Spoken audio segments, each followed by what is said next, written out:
My grandfather fought God.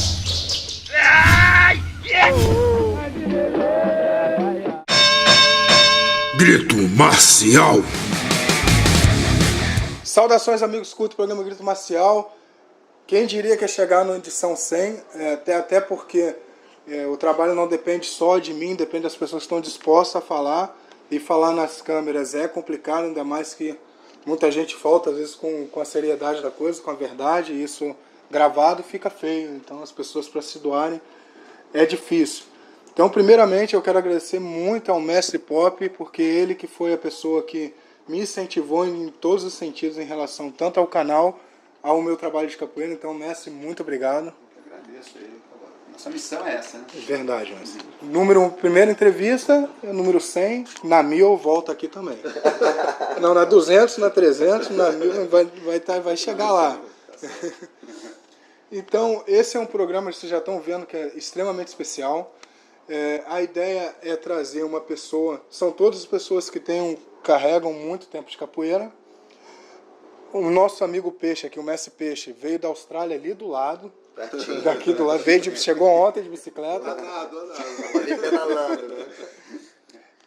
Se eu tiver errado, você me corrige. É uma pessoa que veio de uma capoeira que hoje é dita como moderna, mas lá atrás então era pior ainda, né, mestre? Defende uma bandeira que alguns mestres antigos não defendem. Ao lado dele tem o mestre Jean, que é uma pessoa, é um acadêmico, mais de um capoeirista absurdo, e mora em Salvador, que é a meca da capoeira de como a gente conhece. Então, mesmo ele estando lá, ele tem a cabeça aberta para os dois lados. Pelo que eu vi, depois você me corrige, por favor.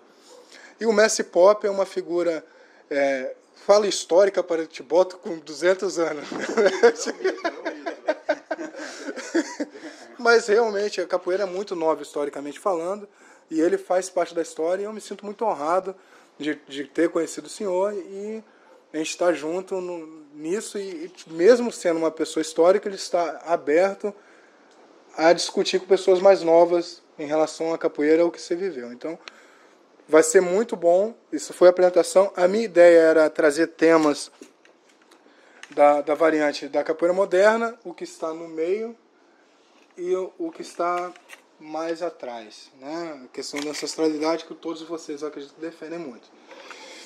Então são só temas, aí eu vou deixar o microfone para cada um falar, e a ideia desse programa não é um debate, é as pessoas, se não concordarem com o que está sendo falado, propor coisas boas para que aquilo aconteça de uma forma do jeito que a pessoa acredita que tem que ser. Tá bom? Então vamos tirar o primeiro tema. Quem quer tirar? Por favor, né? Se não entender o português, me passa que eu vou falar. Do que se trata. Campeonatos, Olimpíadas, bom ou ruim? Isso, já começa com o senhor.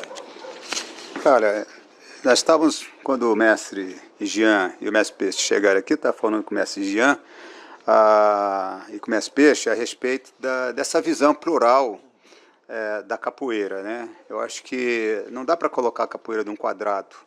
A capoeira, ela está universalizada. A capoeira está no mundo.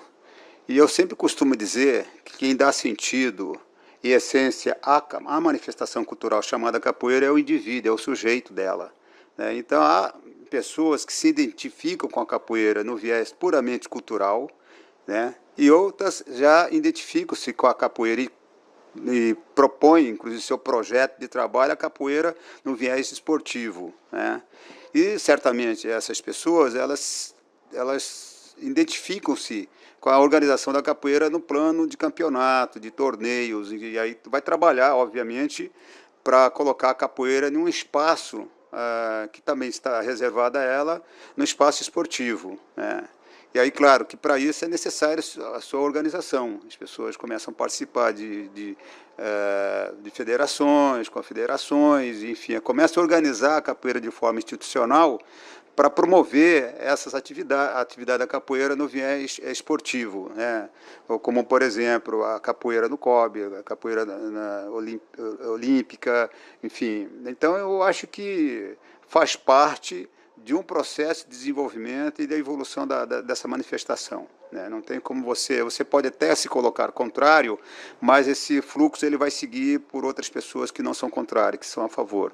E como eu sou uma pessoa que penso a capoeira de forma plural e democrática, eu, né, penso que é um espaço que está reservado àqueles que lutam pela capoeira esportiva, pela capoeira de alto rendimento, a capoeira nas Olimpíadas, enfim. Acho que é um espaço democrático e a gente tem, se não participar, pelo menos respeitar, né? Essa é a minha opinião. Bom, eu acho que inicialmente é falar da honra que sinto em estar participando desse momento aqui com vocês. Cavalo pelo trabalho de difusão do conhecimento que vem fazendo, que é muito importante. Mestre Peixe, uma figura admirável, né, na projeção da capoeira internacional. E digo isso num momento em que tenho encontrado alguns aspectos negativos fora do país com relação à capoeira, né? Então é preciso que se diga que tem muita gente boa fora do país fazendo boas coisas para a capoeira. E o Mestre Pop é um mito. Para mim o senhor é um mito, né? Então eu tenho acompanhado um pouco da história da capoeira aqui da ilha e reverencio muito os mais antigos, principalmente aqueles que colaboraram para uma história positiva para a capoeira. E o senhor é uma dessas pessoas, e falo do fundo do coração. Especificamente sobre o tema, eu tenho uma opinião controversa, que as pessoas do lugar de onde venho não gostam muito. Era isso que eu queria. Eu tenho pensado que essa construção de dicotomia entre esporte e cultura, ela é fumaça. Porque o esporte é um fenômeno cultural, né? Então não tem sentido você fazer uma discussão como se defender a perspectiva da cultura fosse uma antítese à perspectiva do esporte. Esporte está dentro da cultura, entendendo cultura como modo do homem agir em sociedade. Então talvez a grande discussão seja como o fenômeno do esporte pode expressar da melhor maneira a arte capoeira. E não discutir se esporte é legítimo ou não. Porque a legitimidade do esporte, do ponto de vista legal, está atestado no nosso país. É um fluxo, na minha opinião, irreversível, concordo 100% com o Mestre Pop, irreversível, independente do que eu quero, do que acredite, o esporte está aí, ele vai caminhar, vai seguir. Fato que não compromete a minha reflexão crítica sobre o formato que esse esporte vai assumir. Então, inclusive, o pensamento crítico sobre qualquer coisa na natureza humana é fundamental para que a gente esteja, de tempos em tempos, redimensionando aquilo. O que eu estou querendo dizer é que não adianta dizer se é contra ou a favor a esportivização da capoeira. É preciso dizer como essa esportivização deveria acontecer, de que maneira ela representaria os princípios que são ancestrais, princípios de referência afrodescendente, de que maneira os mais antigos poderiam estar inclusos no processo de esportivização. Essa é uma discussão que ninguém quer fazer. Então eu penso na desportivização da capoeira. Tá. Como é que eu imagino o Mestre Pop lá? O Mestre Pop talvez não seja um bom exemplo, porque ele é talvez o mais vanguarda de todos nós aqui. Ele é o cara da pós-modernidade, é o cara que está lá na frente. Mas como é que Curió, lá na Bahia, participaria do processo de esportivização da capoeira? Como é que o mestre João Pequeno, se fosse vivo, participaria do processo de esportivização? Ou seja, na medida em que eu consigo responder essas questões, eu consigo pensar numa desportivização que tem uma relação menos conflituosa com essa capoeira de matriz ancestral, né? e eu estou citando nomes de pessoas, mas eu estou falando de formas de concepção de capoeira, e não necessariamente de um indivíduo, né? Um outro detalhe muito importante é que a gente precisa tomar como referência o fluxo de transformação de outras áreas do conhecimento que passaram de cultura popular para a desportivização. Então, quando a gente analisa, por exemplo, a história do judô, né? O processo de esportivização do judô, que era o jiu-jitsu tradicional japonês, e aí vem Jigoro Kano, sistematiza aquilo, transforma em judô, e a partir daquilo ganha-se o mundo, bom, isso é pulverizado no mundo inteiro. É a partir do judô que o jiu-jitsu japonês, readaptado, vira um elemento pedagógico no planeta inteiro, em escolas, clubes, universidades e tal. Então, quando alguém critica a desportivização, é preciso considerar que a desportivização ela não é um pacote pronto. Ela não é algo que é só bom ou mal. Ela é como a natureza humana, pode se expressar de maneira positiva ou negativa a partir de uma intencionalidade de quem estrutura, de quem está... Acho que está dando para entender. Então, esse é um saldo positivo do judô. A gente não conheceria, talvez, na mesma intensidade, o budô japonês, se não fosse o judô no mundo. Obviamente, todo processo tem perdas e ganhos. É bem verdade que a desportivização da luta japonesa a partir do judô faz com que alguns critérios que são mais vinculados a um processo tradicional do Japão, durante o processo ele vá se perdendo. É como se você plastificasse a cultura popular. Isso aconteceu? Claro, aconteceu. Então a gente precisa ponderar a partir desses exemplos. É também verdade que o processo de desportivização ele pode nos seduzir por uma coisa que talvez a nossa comunidade de capoeira tenha dificuldade de lidar, que é com o dinheiro. Não é? Porque o processo de esportivização ele passa necessariamente por uma injeção de capital maior. Não é? Porque quando você analisa os processos culturais, os editais para a cultura e as atividades esportivas, o volume de negócio é incomparável. É Jesus com Genésio, como dizia meu pai. Não é? Não tem comparação. Então, uma outra pergunta que a gente precisa se fazer é assim: nós, enquanto comunidade de capoeira, estamos preparados, do ponto de vista profissional, para lidar com a atividade esportiva no nível que está no planeta? Eu falo do ponto de vista administrativo. Porque se a gente não estiver preparado, alguém vai fazer essa gestão pela gente. E quem faz a gestão geralmente não está preocupado com quem está ali desconhecendo do processo. É outra reflexão que a gente precisa fazer. Geralmente, quando a gente pensa em desportivização, a gente pensa em Jogos Olímpicos. Né? Mas os Jogos Olímpicos representam uma possibilidade. Obviamente, uma possibilidade que ganha mídia, que está assim, com grande notoriedade no planeta, movimenta o mundo inteiro. Tudo bem, reconhecido tudo isso. Mas a desportivização, esse é um viés. Porque quando eu entendo desportivização enquanto método, eu tenho que ter uma preocupação muito maior. Por quê? Vou dar um exemplo. Na minha terra, tem um monte de gente que é contra o esporte. Quando eu vou na aula do cara, lá na aula, na academia dele, ele é mais esporte do que o ultra-atleta do maior rendimento. Ele é autoritário, eu estou falando de esporte na perspectiva mais negativa possível. Ele é extremamente autoritário, ele coloca a pessoa a serviço da técnica e não a técnica a serviço da pessoa. Ele instrumentaliza, plastificando a cultura popular. Ele transforma aquele indivíduo numa espécie de robô, mas ele tem uma série de simbologias espalhadas no espaço pedagógico dele que parece que ele é um defensor da cultura popular. Ele não entende absolutamente quase nada do que são princípios de aprender fazendo. Valorização do mais antigo, circularidade e uma série de outras estruturas que são basilares para o ensino da capoeira. Mas no discurso, ele é contra o esporte. Ele é o cara que mais empodera o pior do esporte que está no planeta hoje.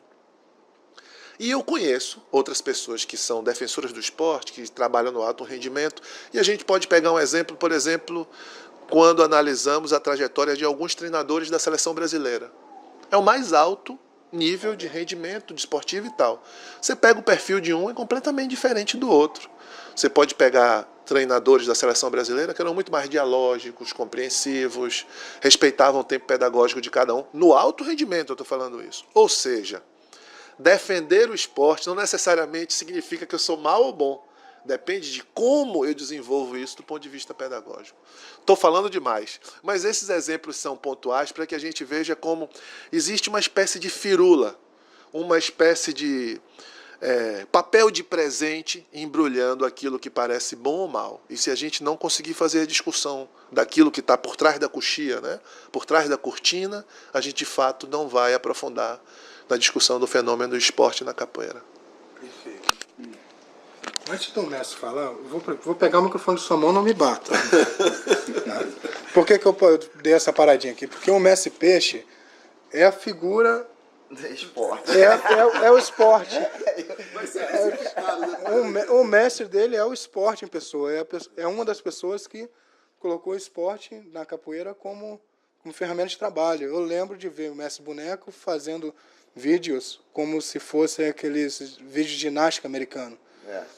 E o mestre Peixe, ele faz parte da Federação Mundial, que hoje, para mim, se eu estiver enganado, vocês me falam, mas para mim é o órgão que mais deu certo ou que está procurando o caminho certo para que as coisas funcionem. Porque eu tive acesso a algumas apostilas de arbitragem, é uma coisa assim muito minuciosa.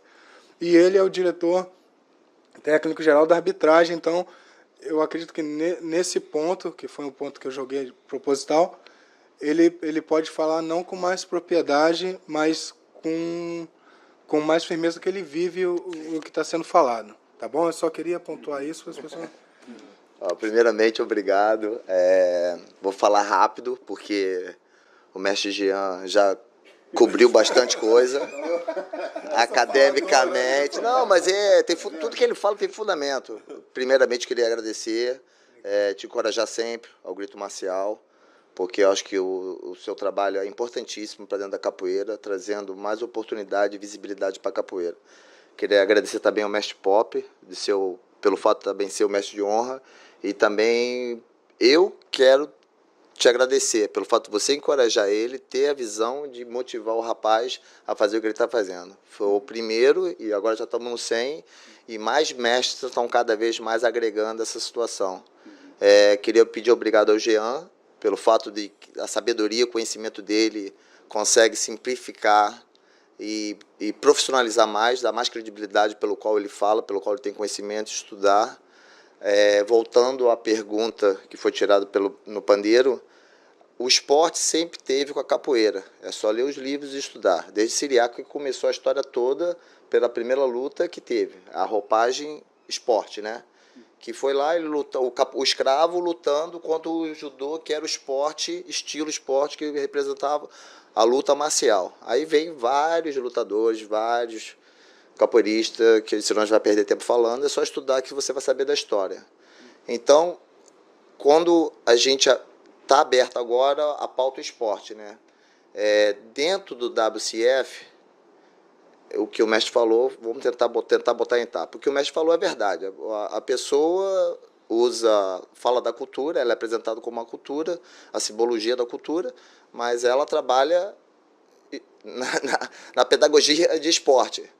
Então, o esporte fortalece. Então, pelo fato do esporte sempre teve lado a lado da capoeira, o mestre Bimba tirou o registro dele pelo esporte, o mestre Pastinha tirou o registro dele pelo esporte. Então, são vários fatos, entendeu? Então, o esporte sempre teve ali, parceiro, lado a lado com a capoeira. Quando a gente fala de esporte, as pessoas dividem a cultura e o esporte. Eu não estou querendo dividir nada, eu estou querendo abrir mais uma... eu não estou querendo abrir nada, eu só estou participando, acreditando, investindo o pouco de conhecimento que eu tenho, tentando ser mais um para somar, entendeu? Dentro daquela organização, tentando botar todos os meus conhecimentos e sou às vezes crítico a determinadas coisas, que ninguém é perfeito dentro de uma organização. Estou tentando agregar, porque eu acredito no projeto, porque eu acho que isso também vai agregar, vai cobrir vários gaps em termos de poder ajudar um mestre mais velho, poder trazer pelo esporte o cara ele quer virar um atleta de alto rendimento, mas vai chegar uma determinada parte da carreira dele, porque isso já vem de vários esportes, hoje em dia, que são esportes com patrocínios altos. Ele vai atrás do conhecimento, do fundamento da raiz. Ele vai atrás do conhecimento, ele vai voltar, ele vai ter essa alta volta. Da forma que ele está começando, se é de cima ou de baixo, ele vai voltar, ele vai ter que fazer o ciclo. Vai ter que ser redondo, é redondo o negócio. Então, ele vai voltar a isso. Então, vai ter esse espaço. E com apoio, com capital, que são os patrocinadores, ou são o esporte em si, ou a força do esporte, o capital vai voltar para dentro. Agora, mais uma vez, como o mestre Jean, o Jean cobriu todas o que, de repente, eu ia falar. A gente precisa disso. A nossa capoeira atual está precisando disso. A gente já teve várias fases de capoeira, de fase grupo, fase luta. Agora estamos em outra fase. E por que não fazer? E se as pessoas gestantes que estão fazendo isso, fazer de uma forma legal, conscientizando? O que vai acontecer no futuro eu não sei. Se a capoeira vai virar uma FIFA de corrupção, de cada um com a sua delegação e ter a corrupção do dinheiro ou o interesse financeiro para fazer a missão, eu não sei, eu não posso garantir isso. Eu não posso garantir a missão de cada um, eu posso garantir a minha missão pelo qual eu acredito. Realmente é trabalho de estudo. Quando foi montado a pontuação da arbitragem, foi para ser uma coisa mais transparente possível, não foi para engessar, foi feito com base de ter a raiz da capoeira, com a bateria, com salve, em respeito aos mestres. E é um trabalho de estudo, cara. Não foi uma coisa jogada, foi uma coisa de estudo, de laboratório o tempo todo, consultando os mestres, consultando pessoas administrativas, sempre lendo. Pô, não é uma coisa jogada, não foi copiada, sabe? Falo isso porque foi desenvolvido em grupo, muito, é tudo desenvolvido em grupo, e cada um fazendo a sua parte. E o WCF está aberto. O WCF tem um presidente agora que é um brasileiro, que é o mestre Paulão, tem o presidente da comissão de mestre, pelo qual que é um triângulo, que tem o administrativo, tem o conselho de mestre que dá uma satisfação administrativa, traz os conceitos, tem o lado da arbitragem, mas por que não, isso também já é a ideia de alguns mestres, por que não abrir outro, em vez de ser um triângulo, fazer um quadrado ou um pentágono? O lado cultural, o lado musical, o lado de estudos, por que não? É o que a FIFA tem hoje em dia. Uma das coisas que a FIFA dá o direito ao país ser o hoster, ser o dono da próxima Copa, são votações em confederações, mas tem que ter um fundo moral, tem que ter uma votação moral. Foi até que botou a Copa do Mundo na África, tanto é que tem essas jogadas todas. E por que não a capoeira quando chegar? Agora a gente está querendo trazer a solução 100%. Não existe essa solução, é um processo, é orgânico o negócio. É de acordo com o negócio que ele vai trabalhando, vai evoluindo. Eu acredito que pela seriedade que se apresenta e pelo qual ela foi apresentada, foi o primeiro campeonato até hoje que eu vi que deu $50 mil ou $35 mil de preço. Eu vi o cara ganhando cash, $1.500, o campeão. Vi pessoas não preparadas para uma competição de elite. Vi várias coisas, mas é tipo assim, a gente faz uma avaliação, porque o que falta é isso, é avaliação, ver onde está o errado, o que é o certo, avaliar, analisar e tentar melhorar. Então é assim que eu vejo. Acredito na capoeira como esporte, mas acredito também em todas as capoeiras. Essa é a minha visão, sabe? Então eu realmente concordo com tudo que o mestre falou, e concordo e acredito, e acho que tem um grande potencial a capoeira como esporte, respondendo a sua pergunta. Então, para segundo tema, por favor, depois vem você.